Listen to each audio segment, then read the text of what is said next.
Hi all. ഇന്ന് നമുക്ക് ചർച്ച ചെയ്യാനുള്ളത് സബാൾട്ടേൺ സ്റ്റഡീസ്, കീഴാള പഠനങ്ങൾ, കീഴാളപക്ഷ പഠനങ്ങൾ എന്നൊക്കെ പറയാറുണ്ട്. ആധുനിക ഇന്ത്യൻ ചരിത്രരചനയിലെ ഏറ്റവും പുതിയ സമീപനമാണ് സബാൾട്ടേൺ സ്റ്റഡീസ്. 1980കളിൽ ഇന്ത്യയിലെയും സൗത്ത് ഈസ്റ്റ് ഏഷ്യയിലെയും പോസ്റ്റ് കൊളോണിയൽ പഠനങ്ങളിൽ തൽപരരായിട്ടുള്ള ചരിത്രകാരന്മാർ, ചരിത്ര പണ്ഡിതന്മാരാണ് ഇതിന് തുടക്കം കുറിച്ചത്.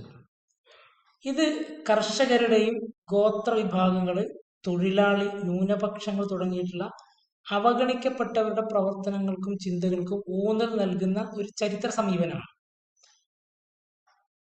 ഇത് ഹിസ്റ്ററി ഫ്രം ബിലോ, ലോക ചരിത്രരചന ശാസ്ത്രത്തില് ഏകദേശം ഇതേ കാലഘട്ടത്തിലും അതിന് തൊട്ടു മുന്നേ ഉണ്ടായിട്ടുള്ള ഹിസ്റ്ററി ഫ്രം ബിലോ എന്ന കാഴ്ചപ്പാടിന്റെ ഇന്ത്യൻ പതിപ്പാണ് സബാൾട്ടൻ സ്റ്റഡീസ് എന്ന് പറയുന്നത്. ഇതിനെ പല പേരുകളിൽ പറയാറുണ്ട്.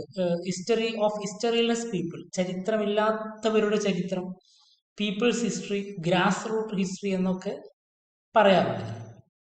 ഇനി സബാൾട്ടേൺ എന്ന് പറയുന്ന പദം അത് ആദ്യമായിട്ട് പോപ്പുലർ ആക്കുന്നത് ഇറ്റാലിയൻ മാർക്സിസ്റ്റ് ചിന്തകനായിട്ടുള്ള ആന്റോണിയോ ഗ്രാംഷിയാണ്. അദ്ദേഹത്തിന്റെ ജയിൽ കുറിപ്പുകളിലെ പ്രിസൺ നോട്ട്സിലാണ് അദ്ദേഹം ഈ ടേം ഉപയോഗിക്കുന്നത്. അദ്ദേഹം സാധാരണ ജനങ്ങൾ അല്ലെങ്കിൽ ഇൻഫീരിയർ പീപ്പിൾ എന്ന അർത്ഥത്തിലാണ് സബാൾട്ടൻ എന്ന വാക്ക് ഉപയോഗിക്കുന്നത്. അതാണ് പിന്നീട് ഈ സബാൾട്ടൻ ചരിത്രകാരന്മാർ ഡെവലപ്പ് ചെയ്തതും വികസിപ്പിച്ചെടുത്തതും ഉപയോഗിച്ചതുമല്ല. ഇതിന് ബ്രിട്ടനിൽ ഇതിന്റെ പ്രധാനപ്പെട്ട പണ്ഡിതന്മാരാണ് റോട്ട്നി ഹിൽട്ടൺ, ഇ.പി. തോംസൺ, എറിക് ഹോബ്സ്ബോൺ തുടങ്ങിയിട്ടുള്ള ആളുകൾ. അതുപോലെ ഫ്രാൻസിൽ ജോർജ് റൂഡ്, ആൽബർട്ട് സോബോൾ തുടങ്ങിയുള്ള ആളുകളും സബാൾട്ടൻ ചരിത്രരചനയുടെ ആളുകളായിരുന്നു. ഇന്ത്യയിൽ ഇത് അവതരിപ്പിക്കുന്നത്, ഇന്ത്യയിലെ ഇതിന്റെ ഏറ്റവും പ്രധാനപ്പെട്ട വക്താവ് എന്ന് പറയുന്നത് രണജിത് ഗുഹയാണ്. സബാൾട്ടേൺ ചിന്തകർ ബ്രിട്ടനിലെ സസെക്സ് യൂണിവേഴ്സിറ്റിയിൽ ആയിരുന്നു അവരുടെ പ്രവർത്തന മണ്ഡലം. അവരുടെ പ്രധാനപ്പെട്ട ഒരു വാദം എന്ന് പറയുന്നത് ഇതുവരെ എഴുതപ്പെട്ട ചരിത്രം സമൂഹത്തിൽ മേധാവിത്വമുള്ളവരുടെ ചരിത്രമാണ്.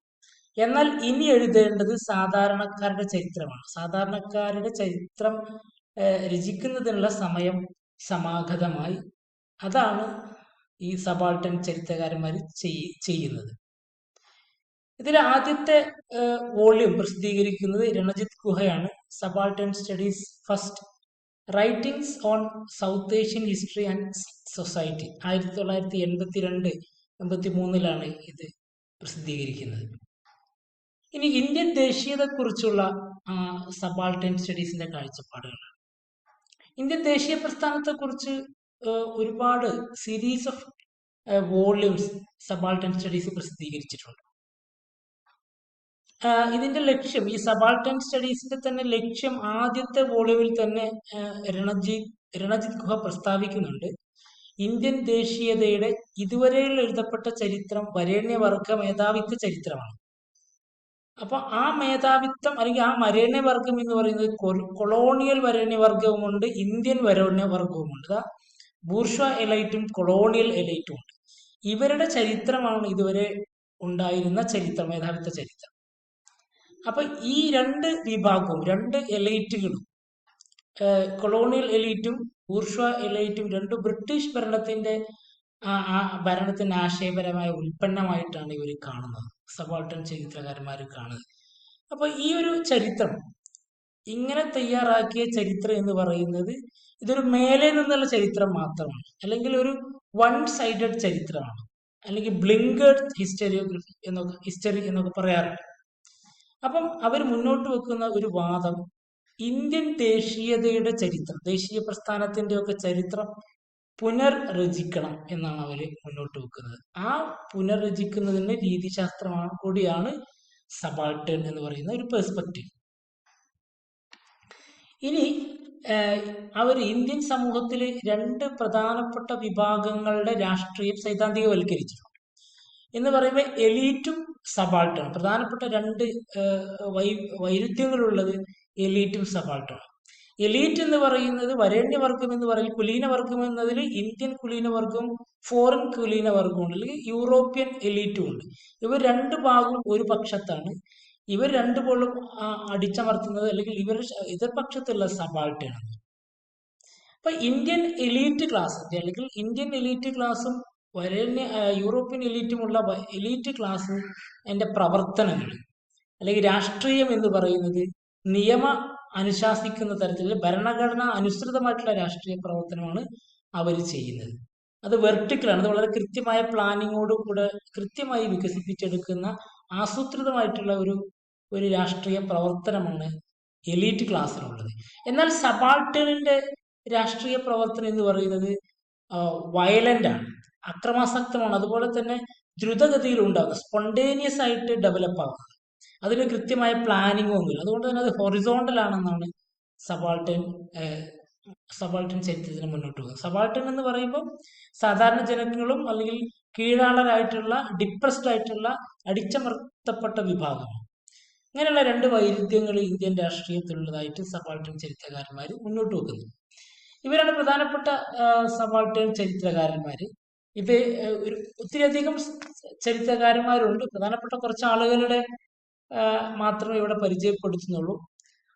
രണജിത് ഗുഹ കഴിഞ്ഞാൽ പാർത്ഥ ചാറ്റർജി, അദ്ദേഹം ബംഗാളിലെ ഒരു പൊളിറ്റിക്കൽ സയന്റിസ്റ്റ് ആന്ത്രോപോളജിസ്റ്റ് ആണ്. ദെൻ ദിപേഷ് ചക്രവർത്തി, ഇന്നും അതുപോലെ തന്നെ ഗായത്രി സ്പിവക്കും, ഇവർ രണ്ടുപേരും പോസ്റ്റ് കൊളോണിയലിസത്തിന് പ്രധാനപ്പെട്ട വക്താക്കളാണ്. ഇന്നും സമകാലിക രാഷ്ട്രീയത്തിൽ കൃത്യമായി ഇടപെടുന്ന അല്ലെങ്കിൽ നിലപാടുകൾ മുന്നോട്ട് വെക്കുന്ന പ്രഗത്ഭരായിട്ടുള്ള ചിന്തകരാണ്.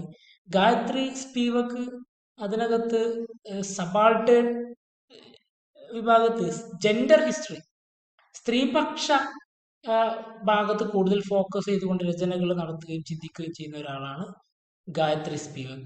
Then David Hardwin, David Arnold, Sumit Sarkar, Gyan Prakash. Sumit സർക്കാർ പിന്നീട് ഈ വിഭാഗത്തിൽ ഈ പറയുന്ന സബാൾട്ടേൺ വിഭാഗത്തിൽ നിന്ന് അദ്ദേഹം പിന്നീട് മാറുന്നുണ്ട്, അതിനെ വിമർശിക്കുകയൊക്കെ ചെയ്യുന്നുണ്ട്. ഇനി രണജിത് ഗുഹ, അദ്ദേഹത്തിന്റെ ഒരു പ്രധാനപ്പെട്ട പങ്ക് കൂടി പറയാണ്. 1940-കളിൽ കൽക്കത്തയിലെ കമ്മ്യൂണിസ്റ്റ് വിദ്യാർത്ഥി പ്രസ്ഥാനവുമായി ബന്ധപ്പെട്ടാണ് അദ്ദേഹം പ്രവർത്തിച്ചത്. അദ്ദേഹം കമ്മ്യൂണിസ്റ്റ് പാർട്ടി ഓഫ് ഇന്ത്യയിൽ പ്രവർത്തിച്ച ആളാണ്. പിന്നീട് 1950-കൾക്ക് ശേഷം 59 മുതൽ 80 വരെയുള്ള കാലഘട്ടങ്ങളിൽ അദ്ദേഹം ഇംഗ്ലണ്ടിലാണ് പ്രവർത്തിക്കുന്നത്. അവിടെ യൂണിവേഴ്സിറ്റി ഓഫ് സസെക്സിലാണ് അദ്ദേഹത്തിന്റെ പഠനവും പ്രവർത്തനങ്ങളും അധ്യാപനവും എല്ലാം. അങ്ങനെ അവിടെ നിന്നുകൊണ്ടാണ് അദ്ദേഹത്തിന്റെ സഹപ്രവർത്തകരുമായി, അദ്ദേഹത്തെ പോലെയുള്ള സമാന മനസ്കരുമായി ചേർന്നുകൊണ്ടാണ് സബാൾട്ടേൺ സ്റ്റഡീസ് എന്ന് പറയുന്ന ഒരു കളക്റ്റീവ്, ഒരു ഗ്രൂപ്പ് അദ്ദേഹം ഡെവലപ്പ് ചെയ്തെടുക്കുന്നത്. അതിലെ മറ്റ് ആളുകളാണ് ഡേവിഡ് ഹാർഡിമാൻ, ഷാഹിദ് അമീൻ, ജ്ഞാനേന്ദ്ര പാണ്ഡെ, ഡേവിഡ് ആർണോൾഡ്, സുമിത് സർക്കാർ, ദിപേഷ് ചക്രവർത്തി, പാർത്ഥ ചാറ്റർജി തുടങ്ങിയിട്ടുള്ള ആളുകളെല്ലാം. ഇനി ഇദ്ദേഹത്തിന്റെ സ്വാധീനം ഗുഹ സബാൾട്ടേൺ സ്റ്റഡീസുമായിട്ട് എങ്ങനെ ഡെവലപ്പ് ചെയ്തു, അതിന്റെ ഒരു പശ്ചാത്തലമാണ് പറയുന്നത്. ഭൗതികപരമായിട്ടുള്ള ഇന്റലക്ച്വൽ ആയിട്ട് അദ്ദേഹത്തെ സ്വാധീനിച്ച ഒരുപാട് സംഭവങ്ങളുണ്ട്. ഹിസ്റ്ററി ഫ്രം ബിലോ യൂറോപ്പിലുണ്ടായിരുന്നത്, അതിന്റെ പ്രധാനപ്പെട്ട കേന്ദ്രം ബ്രിട്ടൻ ആയിരുന്നു. ബ്രിട്ടനിലെ E.P. തോംസൺ തുടങ്ങിയിട്ടുള്ള ചിന്തകരെ ഇദ്ദേഹത്തെ വളരെയധികം സ്വാധീനിച്ചിട്ടുണ്ട്. അതോടൊപ്പം തന്നെ അന്റോണിയോ ഗ്രാംഷിയുടെ ആശയങ്ങളിൽ നിന്നാണ് സബാൾട്ടേൺ എന്ന വാക്ക് തന്നെ അദ്ദേഹം എടുക്കുന്നത്. അപ്പൊ ഇത്തരം ചില ബുദ്ധിപരമായിട്ടുള്ള സ്വാധീനങ്ങൾ അദ്ദേഹത്തിന് ഉണ്ടായിട്ടുണ്ട്. അതോടൊപ്പം തന്നെ രാഷ്ട്രീയമായ ചില സംഭവങ്ങൾ, കർഷക പ്രസ്ഥാനങ്ങൾ, വർദ്ധിച്ചു വരുന്ന കർഷക പ്രസ്ഥാനങ്ങൾ, അതിന്റെ പ്രസക്തി, ഗറില്ല യുദ്ധമുറകൾ, മാവോയിസ്റ്റ് റവല്യൂഷണറി രാഷ്ട്രീയങ്ങൾ, വിപ്ലവാത്മക രാഷ്ട്രീയങ്ങൾ, നക്സൽബാരി മൂവ്മെന്റുകളെല്ലാം അദ്ദേഹത്തിന് സ്വാധീനം ചെലുത്തി. അങ്ങനെ ആ ഒക്കെ സ്വാധീനത്തിന്റെ ഫലമായാണ് അദ്ദേഹം ഒരു സബാൾട്ടേൺ കാഴ്ചപ്പാടിലേക്ക് അദ്ദേഹം മാറുന്നത്. ഇനി അദ്ദേഹത്തിന്റെ പ്രധാനപ്പെട്ട ഒരു കൃതി, ആദ്യത്തെ സബാൾട്ടേൺ ചരിത്രരചനയുമായി ബന്ധപ്പെട്ട അദ്ദേഹത്തിന്റെ ആദ്യത്തെ കൃതി എന്ന് പറയുന്നത് elementary aspects of peasant insurgency in colonial India 1983 publish ചെയ്ത കൃതിയാണ്. അതിനകത്ത് കർഷകർ നിരക്ഷരായത് കൊണ്ട് തന്നെ അവരെ സംബന്ധിക്കുന്ന എഴുതപ്പെട്ട രേഖകൾ ലഭ്യമല്ല. അതുകൊണ്ട് തന്നെ ഒരു പുതിയ റീഡിംഗ് ആണ് രണജിത് ഗുഹ നടത്തുന്നത്. കോളനി അധികാരികൾ ഉണ്ടാക്കിയിട്ടുള്ള അല്ലെങ്കിൽ കൊളോണിയൽ ആർക്കൈവുകളിലെ തെളിവുകളിൽ സൂക്ഷ്മമായി വിലയിരുത്തിയ ഒരു പുതിയ വായന അദ്ദേഹം സാധ്യമാക്കിക്കൊണ്ടാണ് ഈ സബാൾട്ടേണിന്റെ റോളുകൾ അദ്ദേഹം ഡെവലപ്പ് ചെയ്തെടുക്കുന്നത്.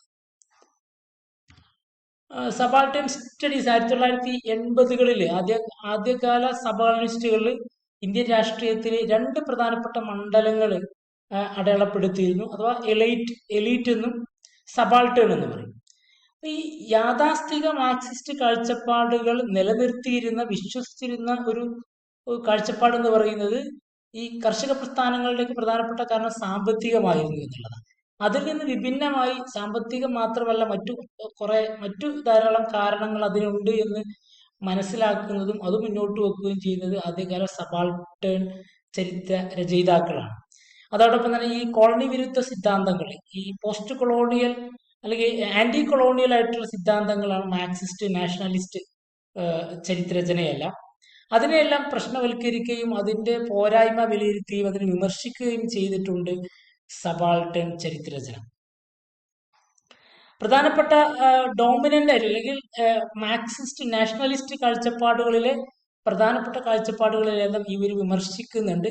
ഷഹീദ് അമീന്റെ കൃതി ഗാന്ധിയസ് മഹാത്മാ, ഗാന്ധിയുടെ മഹാത്മാഹുഡ് ചോദ്യം ചെയ്യുന്നു. അദ്ദേഹത്തിന്റെ നിലപാടുകൾ, ചൗരി ചൗര സംഭവത്തെ സൂക്ഷ്മമായി വിലയിരുത്തിക്കൊണ്ട് അദ്ദേഹം ഗാന്ധിയുടെ സ്ട്രാറ്റജിക് ഒരു ക്രിട്ടിക്കൽ അപ്രൈസൽ നടത്തുന്നത്, ഒരു വിമർശനാത്മകമായിട്ടുള്ള പഠനം നടത്തുന്നുണ്ട്.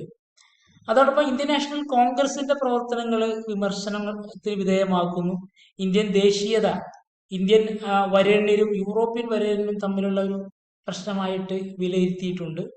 അതോടൊപ്പം മാർക്സിസ്റ്റ് കാഴ്ചപ്പാടുകളും വിമർശനങ്ങൾ നടത്തിയിട്ടുള്ളവരാണ് സബാൾട്ടേൺ ചരിത്രകാരന്മാർ.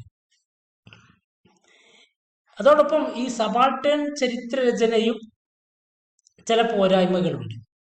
അത് സബാൾട്ടേണിന്റെ പ്രവർത്തനങ്ങൾ ഒരു പ്രത്യേക വിഭാഗമാക്കിയിട്ടാണ് ഇവർ പഠിക്കാൻ ശ്രമിച്ചത്. അല്ലാതെ ഇന്ത്യയിലെ പൊതുവായ ഒരു പ്രസ്ഥാനത്തിന്, ഇന്ത്യൻ ദേശീയ പ്രസ്ഥാനമാണെങ്കിൽ അതിന്റെ പൊതുവായ ഒരു പ്രസ്ഥാനമായി കണ്ടുകൊണ്ടല്ല, അതിൽ ഉണ്ടായിരുന്ന ഒരു ഗ്രൂപ്പായ സബാൾട്ടേണിസ്റ്റിനെ മാത്രം അടർത്തിയെടുത്തുകൊണ്ടുള്ള അതിന്റെ റോള് മാത്രമാണ് ഇവർ പഠിക്കാൻ മുന്നോട്ട് വന്നത് എന്നുള്ള ചില വിമർശനങ്ങൾ ചില ഭാഗത്ത് നിന്ന് സബാൾട്ടേൺ ചരിത്രരചനയ്ക്കെതിരെ ഉണ്ടായിട്ടുണ്ട്. Okay, thank you.